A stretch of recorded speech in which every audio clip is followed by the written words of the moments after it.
વડોદરાની સાવલી બેઠકના ધારાસભ્ય કેતન ઇનામદારે પ્રથમપુરા ગામ પાસે કરડ અને મેસરી નદી પર બનેલા બ્રિજની ખસ્તા હાલત અંગે મુખ્યમંત્રીને પત્ર લખ્યો। અંદાજે 24 કરોડના ખર્ચે તાજેતરમાં બનેલા આ અપ્રોચ બ્રિજ પર તિરાડો પડી જતા તેમને વિજિલન્સ તપાસની માંગ કરી। આ મામલે પ્રવક્તા મંત્રી જીતુ વાઘાણીએ પ્રતિક્રિયા આપતા જણાવ્યું કે રાજ્ય સરકાર ગુણવત્તા બાબતે ઝીરો ટોલરન્સ નીતિ ધરાવે છે અને મુખ્યમંત્રી ક્યાંય બાંધછોડ કરવા માંગતા નથી। ધારાસભ્યની રજૂઆત બાદ મુખ્યમંત્રીએ તાકીદે મોનિટરિંગની સૂચના આપી અને જો કોઈની સંડોવણી ખુલશે તો કડક પગલાં લેવાશે।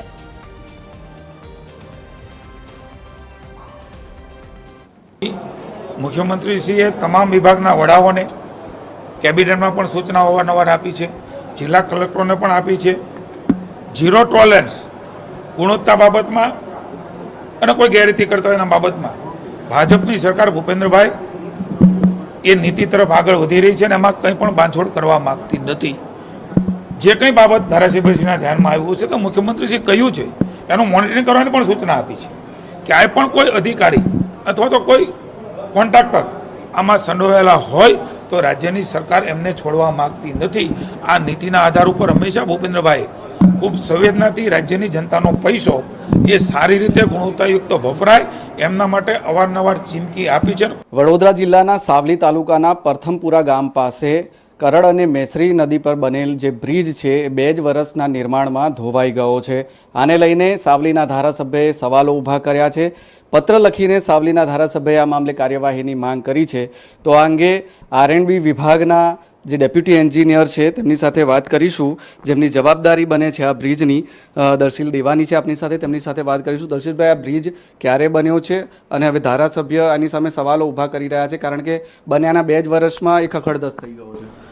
આ બ્રિજ 2021-23માં બન્યો છે। 2023માં આપણે એમને ટ્રાફિક માટે ખુલ્લો મૂકેલો છે। સદર બાબતે જે છે તે બ્રિજના વેરિંગકોટને નુકસાન થતાં સ્થાનિકો અને લોકોની ફરિયાદ થતાં ધારાસભ્ય છે એમની રીતે જે કાર્યવાહી કરે છે તે બાબતે વિભાગ બી એમની કામગીરી કરી રહી છે। પરંતુ આ બ્રિજમાં હકીકત એવી છે કે આપણે એ બ્રિજનો વેરિંગકોટ છે નવા સ્ટાન્ડર્ડ પ્રમાણે આખો નવીનીકરણ કરીને કરવાનું થાય છે, જેના માટે મારે બ્રિજને ટ્રાફિક માટે બંધ કરવો પડે છે। બ્રિજને ટ્રાફિક માટે બંધ કરવા માટે બાજુના બ્રિજ પછી ટ્રાફિક ડાયવર્ટ કરવો પડે એમ છે। બાજુનો બ્રિજની કામગીરી હાલ આપણે પૂર્ણ થઈ છે, એપ્રોચની કામગીરી પ્રગતિમાં છે। એપ્રોચની કામગીરી જેવી પૂરી થશે ટ્રાફિક ત્યાં ડાયવર્ટ કરી આ બ્રિજને આપણે નવીન વેરિંગકોટનું કામ કરશું।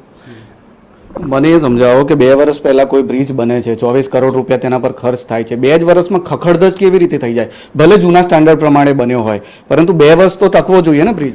આ બ્રિજમાં ટોટલ 9 સ્પાનમાંથી એક સ્પાનના એક પેચીસ પડ્યો છે, બાકી આખા વેરિંગકોટને આપણે નુકસાન નથી થયું અને બ્રિજનો માત્ર વેરિંગકોટ નુકસાન થવા પામેલો છે। આ બ્રિજને સેફટી બાબતે કોઈ એવો ઇસ્યુ નથી કે જેનાથી એવું તારણ કાઢી શકે કે બ્રિજ સેફ નથી કેવું, એટલે એ બાબતના કોઈ પ્રશ્ન ઉપસ્થિત થતા નથી। અધિકારી છે, જવાબદાર અધિકારી કે આ બ્રિજ તેમના અંડરમાં આવે છે એવા દર્શિલ દેવાની તેમનું કહેવું છે કે આમાં કોઈપણ પ્રકારની ગેરરીતિ નથી થઈ, કોન્ટ્રાક્ટર દ્વારા પણ આ બ્રિજ બનાવવામાં કોઈપણ પ્રકારની ખામી નથી, પરંતુ જૂના સ્ટાન્ડર્ડ પ્રમાણે બ્રિજ બન્યો છે એટલે આ રીતની તકલીફ આવી છે। ધારાસભ્યોએ કરેલા આક્ષેપોને પણ અધિકારીએ નકારી નાખ્યા છે। એવામાં R&Bનું આ એ જ વિભાગ છે, આ એ જ ડિપાર્ટમેન્ટ છે જેના અધિકારીઓને ગંભીરા બ્રિજ દુર્ઘટનામાં સસ્પેન્ડ કરવામાં આવ્યા હતા।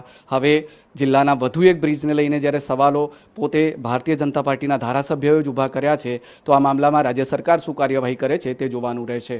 કેમેરામેન જિગ્નેશ સોલંકી સાથે અમિત ઠાકોર, TV13 વડોદરા।